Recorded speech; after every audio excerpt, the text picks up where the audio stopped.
Thanks, Patty. We are here today with Cheryl Jacques, my friend, the landscape designer, the author, the knower of all plant things. And the reason we're here is because this is a new landscape for these homeowners.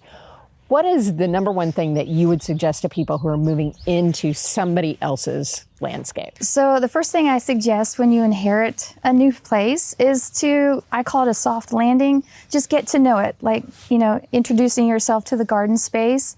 Try to figure out what's here and actually live with it for a period of time, maybe go through one season so you can identify unusual plants like some of the sedums that are on this location or some of the unusual things, the magnolia tree, Lenten roses, and figure out. You can also, just start to map it out, such as find a survey, go to your county, see if there are any easements, anything that would help you figure out what the space is like.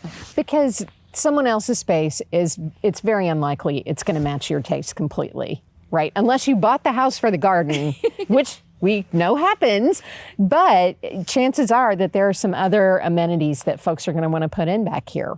Yeah, this is a perfect example of that because this is more of a gardener's paradise. And there are trees everywhere, established trees, but it's a high maintenance landscape. So some of the things you want to figure out are, do you want to put that same amount of effort into this landscape, or maybe you want to edit some things and kind of reinvent the space based on how much effort you want to put.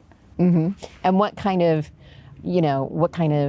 grill you might want. You've got a hot tub. Do you want to leave it where it is? Is there someplace else you'd like to stash it? Yes. These are all ideas that you have to kind of keep in mind. But so I have found, and I know you see this too, after a summer, there's still stuff that happens in the fall. Maybe a year, if you can stand it, is a good amount of time to give your landscape to show you what it has going, right? Exactly. Like there are some things that are popping up in this landscape right now, and we're having a little bit of trouble identifying because the leaves aren't on them. But we obviously know the magnolia trees are beautiful. Who knows what's going to happen in the fall? There are some things, and maybe even some blackberries back there, and some vegetable plants, some volunteer things that you might want to save and not get rid of initially. Right. Some treasures that you don't even know are here yet. But then maybe it's time to call in a professional, right? Well, that's when I come to a site for the first time, I always look at it as if, what if it were my house? But I try to keep my thoughts to myself, and I ask the homeowner how they would like to live in the space.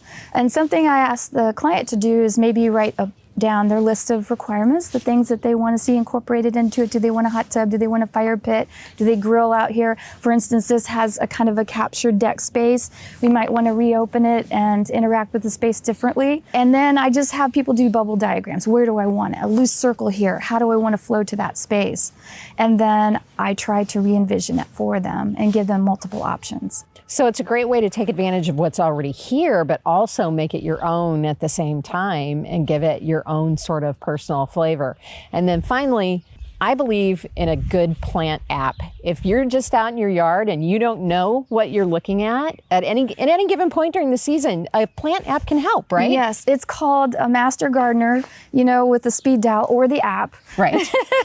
So yeah, you can use technology. You can also talk to your friends and neighbors, and maybe they've actually seen what's transpired in the space. But yes, that is a perfect way to do it. Yeah, technology can be your friend in the garden. Cheryl, thank you so much for spending some time with us today. It's very helpful. Awesome. Thank you so much. I'm Shannon Cagle, the Weekend Gardener for Great Day TV with Patty Spittler.